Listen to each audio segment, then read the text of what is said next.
Hi friends, welcome back to my YouTube channel. എല്ലാവർക്കും സുഖമാണെന്ന് വിശ്വസിക്കുന്നു.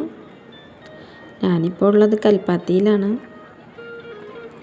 ഞങ്ങൾ പാലക്കാട്ടുകാരുടെ കൽപ്പാത്തി തേര് നടക്കുന്നത് ഇവിടെയാണ് കേട്ടോ. ഇവിടെ കുറേ കാഴ്ചകളൊക്കെ ഉണ്ട് കാണാൻ.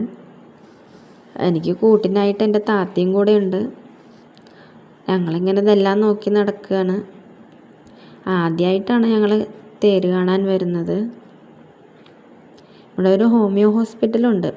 അവിടെ മരുന്ന് വാങ്ങിക്കാൻ ഉമ്മാൻ്റെ കൂടെയൊക്കെ പണ്ട് വന്നതൊക്കെ ഓർക്കുന്നുണ്ട്. ഈ തേര് നടക്കുന്ന സമയത്ത് ആദ്യമായിട്ട് വരികയാണ്. ഇവിടെ കുറേ ഫാൻസി സാധനങ്ങളൊക്കെയാണ്. ഇതിങ്ങനെ ഒരുമിച്ച് കാണാൻ നല്ല ഭംഗിയുണ്ട്.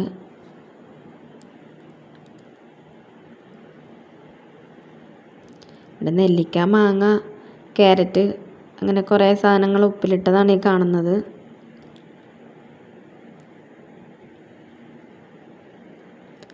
അങ്ങനെ റോഡിൻ്റെ ഇരുവശങ്ങളിലുമായിട്ട് ഒരുപാട് കച്ചവട സാധനങ്ങളൊക്കെ ഉണ്ട്. അപ്പം ഞങ്ങളിങ്ങനെ അതിൻ്റെയൊക്കെ ഭംഗി ആസ്വദിച്ച് നടക്കുകയാണ്. ഇവിടെ വന്നപ്പോൾ റോസ്മെരി ലീഫാണ് ഈ കാണുന്നത്. റോസ്മെരി വാട്ടർ എന്ന് പറഞ്ഞ് പരസ്യങ്ങളിൽ ഒരുപാട് കാണാറുണ്ട്. പിന്നെ അതിനടുത്തായിട്ട് തന്നെ മുളയിൽ വേവിക്കുന്ന പുട്ടിൻ്റെ കുറ്റിയാണ് കാണുന്നത്. കുക്കറിൽ വെച്ചിട്ട് ഉപയോഗിക്കാൻ പറ്റുന്നതാണത്. അത് കുത്തിയെടുക്കാനായിട്ടൊരു കോലൊക്കെ അതിൻ്റെ കൂടെ തന്നെ കാണുന്നുണ്ട്.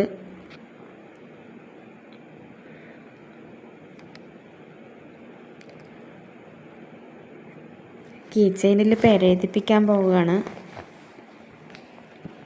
എഴുതാനുള്ള പേര് ഞാൻ എൻ്റെയും ഇക്കാൻ്റെയും പേര് അവിടെ എഴുതി കൊടുത്തു. ആ ചേട്ടനപ്പോൾ അത് നോക്കിയിട്ട് എഴുതുകയാണ്. കീ ചെയിന് മാത്രമല്ല കേട്ടോ, ഇവിടെ മോതിരം, ലോക്കറ്റ് ഒക്കെ ഉണ്ട് പേരെഴുതിപ്പിക്കാനായിട്ട്.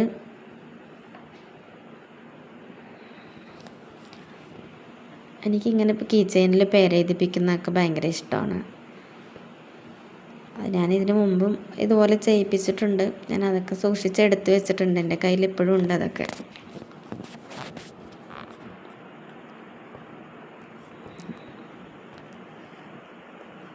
അത് പെട്ടെന്ന് ഉണങ്ങി പിടിക്കാനായിട്ട് ലൈറ്റർ വെച്ചിട്ടൊന്ന് അവർ ചൂടാക്കി കൊടുക്കുകയാണ്.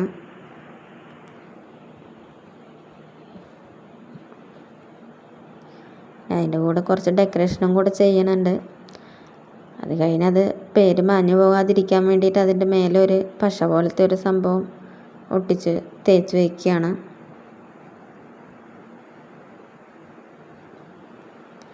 അത് ഉണങ്ങാനായിട്ട് കുറച്ച് നേരം വിരലിൽ ഇങ്ങനെ തൂക്കി പിടിക്കാനാണ് അവർ പറഞ്ഞത്.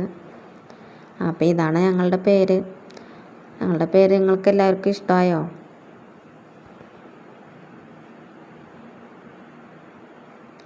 ഫ്ലേവർ കണ്ടപ്പോൾ ഒന്ന് നോക്കിയതാണ്. ആർട്ടിഫിഷ്യലായിരിക്കും എന്ന് വിചാരിച്ച് നോക്കിയതാണ്. പക്ഷെ അത് ഒറിജിനലാണ്. കുറേ ദിവസം എങ്ങനെ നിൽക്കുമെന്നാണ് ആ ചേട്ടൻ പറഞ്ഞത്.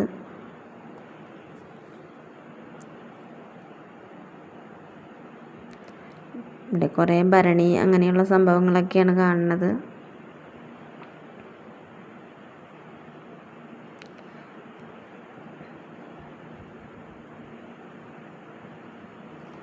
ഇത് ചിരട്ടയിലുള്ള ചന്ദനത്തിരി കൊളുത്തി വയ്ക്കുന്നതിൻ്റെ ഇതാണ്. ഇവിടെയുള്ള സാധനങ്ങളൊക്കെ ഇങ്ങനെ ഞങ്ങൾ ഓരോന്നായി നോക്കിക്കൊണ്ട് ഇരിക്കുകയാണ്.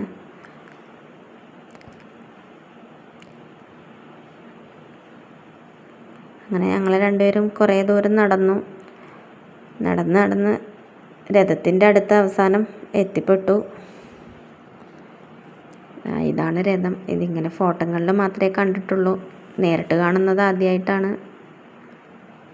അപ്പോൾ അവിടെ എത്തിയപ്പോഴാണെങ്കിൽ എല്ലാവരും അവിടെ നിന്ന് ഫോട്ടോ എടുക്കാനുള്ള തിരക്ക് കൂട്ടലാണ്.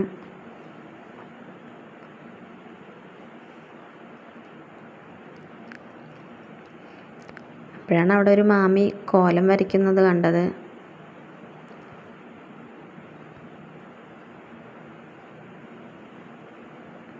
ഒരു പൊടി വെച്ചിട്ടാണ് അവരത് ചെയ്യുന്നത്. അവർ വരയ്ക്കുന്നതൊക്കെ കാണാൻ നല്ല രസമുണ്ടായിരുന്നു. കുറച്ച് നേരം അതങ്ങനെ നോക്കി നിന്നു അവിടെ. പിന്നെ ഞങ്ങൾ അവിടെ നിന്ന് അങ്ങനെ നടന്ന് അവിടെ ഒരു വീട്ടിൻ്റെ മുന്നിൽ ഒരു അപ്പൂപ്പൻ ഇരിക്കുന്നുണ്ടായിരുന്നു. അപ്പോൾ ആളുടെ അടുത്ത് ഇവിടുത്തെ ഉത്സവത്തിനെ കുറിച്ചൊക്കെ ഒന്ന് ചോദിച്ച് മനസ്സിലാക്കി.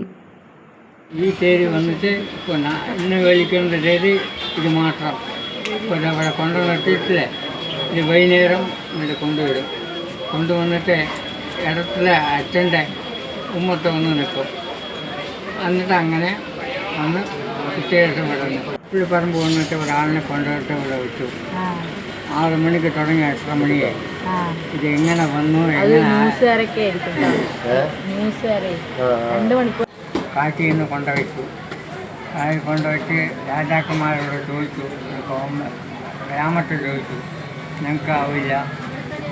ശിവൻ തൊട്ട് കൊല്ലനാശം പറഞ്ഞിട്ട് നമുക്ക് ചോദിച്ചിട്ട് പണ്ടത്തെ ആളുകൾ സമ്മതിച്ചു. അപ്പോഴും അകത്തേറ്ററായി പോയി രാജാക്കന്മാരോട് ചോദിച്ചു. പിന്നെ അതും കഴിഞ്ഞിട്ട് കേരളത്തിലെ അച്ഛൻ അവിടെ വന്ന് ചോദിച്ചിട്ടു. ഈ കാണുന്ന മുഴുവനും ദേവസ്വം ബോർഡിൻ്റെ.